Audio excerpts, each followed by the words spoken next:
नमस्कार, बहुत स्वागत है आपका। आप देख रहे हैं शिव पुराण उपाय। अगर आप हमसे अभी अभी जुड़े हैं तो प्लीज़ चैनल को सब्सक्राइब कर लें और पसंद आए तो वीडियो को लाइक करें। कमेंट में हर हर महादेव जरूर लिखें। गजेंद्र मोक्ष स्तोत्र हिंदू धर्म ग्रंथ के श्रीमद् भागवत गीता के 3 अध्याय में मिलता है। कुल 33 श्लोक है। इसके जाप या पाठ करना महत्वपूर्ण माना जाता है।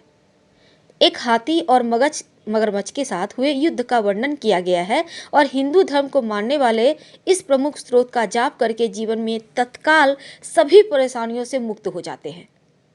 गजेंद्र मोक्ष स्रोत से जुड़ी हुई एक कहानी है। सबसे पहले आप ये जान लें कि आखिर गजेंद्र मोक्ष की उत्पत्ति कैसे हुई। पौराणिक कथा के अनुसार एक बार की बात है कि हाथियों के राजा गजेंद्र अपने समूह के साथ घूमने निकले थे। इसी दौरान उन्हें जोर से प्यास लगी। अपनी प्यास बुझाने के लिए वो एक विशाल तालाब के तट पर पहुंचे और वहां जल ग्रहण किया। इसके बाद तालाब में मौजूद कमल के फूलों की खुशबू से मंत्रमुग्ध होकर वो सरोवर में जल क्रीड़ा के लिए उतर गया। इसी तालाब में मौजूद एक मगरमच्छ, जिसे ग्राह भी कहते हैं, गजेंद्र यानी उस हाथी का एक पैर दबोच लिया। अब गजेंद्र को जब दर्द का एहसास हुआ तो पहले उसने मगरमच्छ से अपने आप को छुड़ाने की बहुत कोशिश की, लेकिन उसके इसी प्रयास का असफल रह जाने के कारण इस बीच मौजूद अन्य हाथियों ने भी गजेंद्र को ग्राह के चंगुल से मुक्ति दिलाने का प्रयास किया, लेकिन सभी जब उसमें नाकामयाब रहते हैं। काफी समय बीत जाने के बाद गजेंद्र की सारी शक्तियां जब यथावत रह गई तो उसने मोक्ष प्राप्ति के लिए श्री हरि विष्णु की आराधना करनी शुरू कर दी और एक स्रोत का जाप किया, जिसे गजेंद्र मोक्ष स्रोत कहा जाता है। इस गजेंद्र मोक्ष स्त्रोत का पाठ से खुश होकर भगवान विष्णु उस सरोवर पर आते हैं और अपने सुदर्शन चक्र से ग्राह यानी कि उस मगरमच्छ के सिर को काट देते हैं। तो गजेंद्र मोक्ष स्त्रोत का जप करने से तमाम संकटों से विपत्तियों से मुक्ति मिल जाती है। तो आइए हम सुनते हैं। श्री सुखदेव जी ने कहा कि बुद्धि के अनुसार पिछले अध्याय में वर्णन किए गए रीति से अपने मन को नियंत्रित कर और हृदय से स्थिर होकर वो गजेंद्र अपने पिछले जन्म में याद किए गए सर्वोच्च और बार बार जप किए जाने वाले निम्न स्त्रोत का जप करने लगा। गजेंद्र ने मन ही मन श्री हरि का मनन करते हुए कहा कि जिनके मात्र प्रवेश करने से ही शरीर और मस्तिष्क चेतन की तरह व्यवहार करने लगता है, ओम द्वारा लक्षित और पूरे शरीर में प्रकृति और पुरुष के रूप में प्रवेश करने वाले उस सर्वशक्तिमान देवता का मैं मन ही मन मनन करता हूँ। वो जिनके सहारे ही ये संपूर्ण संसार टिका है, जिनसे ये संसार अवतरित हुआ है, जिन्होंने इस प्रकृति की रचना की है और जो खुद उनके रूप में प्रकट है, लेकिन इसके बावजूद भी वो इस प्रकृति से सर्वोपरि और श्रेष्ठ है। ऐसे अपने आप और बिना किसी कारण के भगवान की मैं शरण लेता हूँ। अपने संकल्प शक्ति के बल पर अपने ही स्वरूप में रचित सृष्टि काल में प्रकट एवं प्रलय में अप्रकट रहने वाले और इस शास्त्र प्रसिद्धि प्राप्त कार्य कारण रूपी संसार को जो भी कुंठित दृष्टि से साक्ष्य रूप में देखते रहने पर भी उसमें लिप्त नहीं होते, चक्षु आदि प्रकाशकों के भी परम प्रकाशक प्रभु आप मेरी रक्षा करें। बीतते समय के साथ तीनों लोकों और ब्रह्मादि लोकपालों के पंचभूत में प्रवेश कर जाने पर और पंचभूतों से लेकर महत्वपूर्ण सभी कारणों के उनकी परम करुणा स्वरूप प्रकृति में मग्न हो जाने पर उस समय दुर्भाग्य और घोर अंधकार रूपेण प्रकृति ही बच रही थी। उस अंधकार से परे अपने परम धाम में जो सर्वव्यापी भगवान सभी दिशाओं में प्रकाशित करते हैं, वो ईश्वर मेरी रक्षा करें। विभिन्न नाट्य रूपों में अभिनय करने वाले और उस अभिनेता के वास्तविक स्वरूप को जिस प्रकार से साधारण लोग भी नहीं पहचान पाते, उसी तरह से सत्व प्रधान देवता महर्षि भी जिनके स्वरूप को नहीं जान पाते, ऐसे में कोई साधारण जीव उनका वर्णन कैसे कर सकता है। ऐसे दुर्गम चरित्र वाले देवता मेरी रक्षा करें। अशक्ति से मुक्त सभी प्राणियों में आत्मशुद्धि प्रदान करने वाले, सबके बिना कारण हित और अतिशय साधु स्वभाव ऋषि मुनि जन, जिनके परम स्वरूप को देखने की इच्छा से साथ वन में रहकर अखंड ब्रह्मचर्य तमाम अलौकिक व्रतों का विधिवत पालन करते हैं, ऐसे प्रभु ही मेरी गति हैं। वो जिनका हमारी भांति ना तो जन्म होता है और न जिनका अहंकार में ही कोई काम होता है, जिनके निर्गुण रूप का ना तो कोई नाम है ना ही रूप है, इसके बावजूद भी वो समय के साथ इस संसार की सृष्टि और प्रलय के लिए अपनी इच्छा से जन्म को स्वीकार करते हैं। उस अनंत शक्ति वाले परम ब्रह्मा परमेश्वर को मेरा नमन है। उस प्राकृत आकार सहित रहित अनेक रूप वाले अद्भुत भगवान को मेरा बार बार नमन है।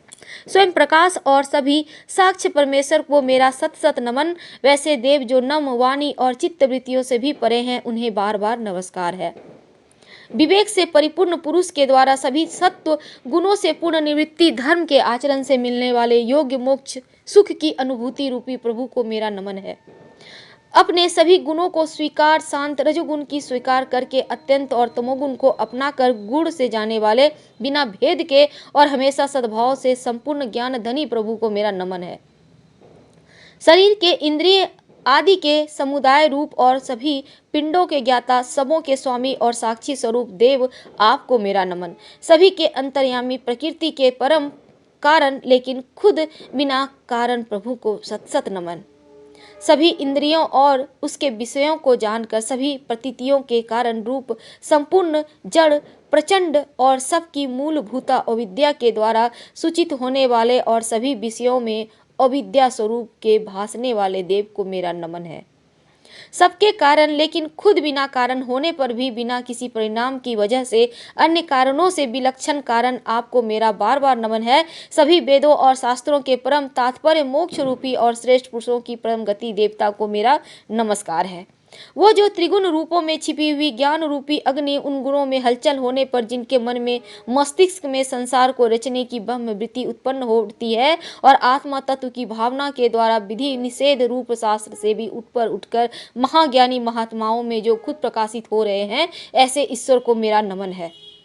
मेरे जैसा शरणागत पशु के समान जीवों की अविद्या रूप फांसी को हमेशा के लिए पूर्ण रूप से काट देने वाले, परम दयालु और दया दिखने में सभी कभी भी आलस न करने वाले नित्य मुक्त प्रभु को मेरा नमन है। अपने अंश से सभी जीवों के मन में अंतर्यामी रूप में प्रकट रहने वाले सर्वनियंता अनंत परमात्मा आपको मेरा नमन है।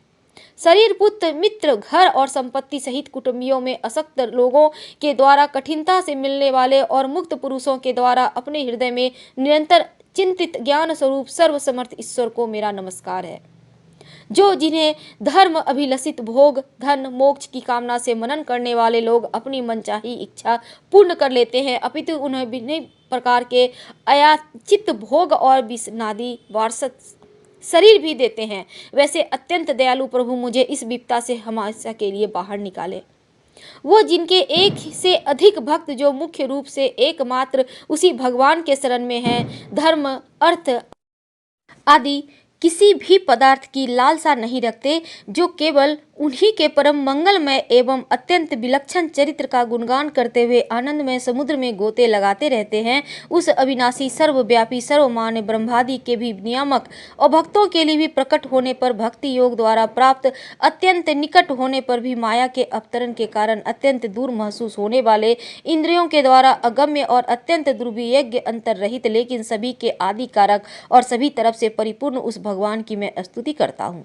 ब्रह्मा सहित सभी देवता, चारों वेद और समस्त चर अचर जीव नाम और प्रकृति भेद में जिनके अत्यंत क्षुद्र अंशों से रचित है, जिस तरह से जल रहे अग्नि की लपटें और सूरज की किरणें हर बार निकलती है और फिर से अपने कारण में नील हो जाती है, उसी भांति बुद्धि, मस्तिष्क, इंद्रिय और नाना योनियों के शरीर, ये सभी गुणों को प्राप्त शरीर जिस स्वयं प्रकाश परमात्मा से अवतरित होता है और फिर से उन्हीं में ही लीन हो जाता है, वो भगवान जो ना देवता है, न असुर, न मनुष्य, ना ही मनुष्य से नीचे किसी अन्य योनि के प्राणी, ना वो स्त्री है, न पुरुष है, न नपुंसक, ना ही वो ऐसे जीव है जिनका इन तीनों ही श्रेणी में समावेश हो। वो ना तो गुण है, न कर्म है, वो न कार्य है, न ही कारण। इन सभी योनियों का निषेध होने पर जो बचता है वही उनका असली रूप है। ऐसे प्रभु मेरा उद्धार के लिए आप आइए। अब मैं इस मगरमच्छ के चंगुल से मुक्त होने के बाद जीवित नहीं रहना चाहता। इसकी वजह यह है कि मैं सभी तरफ से अज्ञानता से ढके इस हाथी के शरीर का क्या करूं। मैं आत्मा के प्रकाश को ढक देने वाले अज्ञानता से युक्त इस हाथी के शरीर से मुक्त होना चाहता हूं, जिसका काल क्रम से अपने आप नाश नहीं होता बल्कि ईश्वर की दया और ज्ञान से उदय होता है। इस तरह से मोक्ष करने के लिए ललायत में इस संसार के रचयित एवं स्वयं संसार के रूप में प्रकट लेकिन संसार से परे, संसार से एक खिलौने की भांति खेलने वाले, संसार में ज्ञान आत्म रूप से व्याप्त अजन्मा, सर्वव्यापी एवं प्राप्त वस्तुओं में सर्वश्रेष्ठ श्री हरि का केवल नमन करता हूँ और उनकी शरण में हूँ। वो जिन्होंने भगवत रूपी योग के द्वारा कर्मों को जला डाला। समस्त योगी ऋषि अपने योग के द्वारा अपने शुद्ध हृदय में जिसे प्रकट देखते हैं, उन योगेश्वर भगवान को मेरा नमन है। वो जिनके तो गुणे शक्तियों का राग, रूप, वेग असह है और जो सभी इंद्रियों के विषय में रूप में महसूस हो रहे हैं, तथापि वो जिनकी इंद्रिय समस्त विषयों में ही रची बसी है, ऐसे लोगों को जिनका मार्ग मिलना भी संभव नहीं है, वैसे शरणागत एवं अपार शक्ति वाले भगवान आपको नमन पाना। वो जिनकी अविद्या नाम के शक्ति के कार्य रूप से ढके हुए अपने रूप का ये जीव समझ नहीं पाता, ऐसे अपार महिमा वाले प्रभु की मैं शरण में। श्री सुखदेव जी कहते हैं, वो जिसने पूर्व प्रकार के से भगवान के भेद रहित सभी निराकार स्वरूप का वर्णन किया था, उस गजराज के करीब जब ब्रह्मा और साथ ही अन्य कोई देवता नहीं आए जो अपने विभिन्न प्रकार के विशेष विग्रहों को ही अपना रूप मानते हैं, ऐसे में साक्षात विष्णु जी जो सभी के आत्मा होने के कारण सभी देवताओं के रूप में वहां प्रकट हुए, उस गजराज को इस प्रकार से दुखी देखकर उनके पढ़े गए स्तुति को सुनकर सुदर्शन चक्रधारी जगदाधर प्रभु इच्छानुसार वेग वाले गरुड़ की पीठ पर सवार होकर सभी देवों के साथ उस स्थान पर पहुंच गए जहां वो गज था। सरोवर के अंदर महाबलशाली ग्राह द्वारा जकड़े और दुखी उस गज ने आसमान में गरुड़ की पीठ पर बैठे हाथों में चक्र लिए भगवान विष्णु को देखकर अपने सुर में पहले से ही उनकी पूजा के लिए रखे कमल के फूल को श्री हरि पर बरसाते हुए कहा, सर्व पूज्य भगवान श्री हरि आपको मेरा प्रणाम। सर्व पूज्य भगवान श्री हरि आपको मेरा नमन। पीड़ित गज की भावना देख श्री हरि भगवान विष्णु गरुड़ से नीचे उतर सरोवर में उतर गए और बेहद दयालु होकर ग्राह सहित उस गज को भी तुरंत ही सरोवर से बाहर ले आए और देखते ही देखते अपने चक्र से ग्राह के गर्दन काट दिया और गज को उस पीड़ा से बाहर निकाला। ऐसी मान्यता है कि श्रीमद् भागवत पुराण में वर्णित गजेंद्र मोक्ष स्रोत का जप करने से व्यक्ति बड़े से बड़े कर्ज से मुक्ति पा जाता है। पौराणिक कथा गज और ग्राह की कहानी पर आधारित इस स्रोत को सुखदेव जी ने लिखा है। हिंदू पौराणिक मान्यताओं के अनुसार नियमित रूप से सूर्योदय से पूर्व उठकर स्नान करके इस स्रोत का जाप करने से कभी कर्ज आता ही नहीं जीवन में। हर हर महादेव।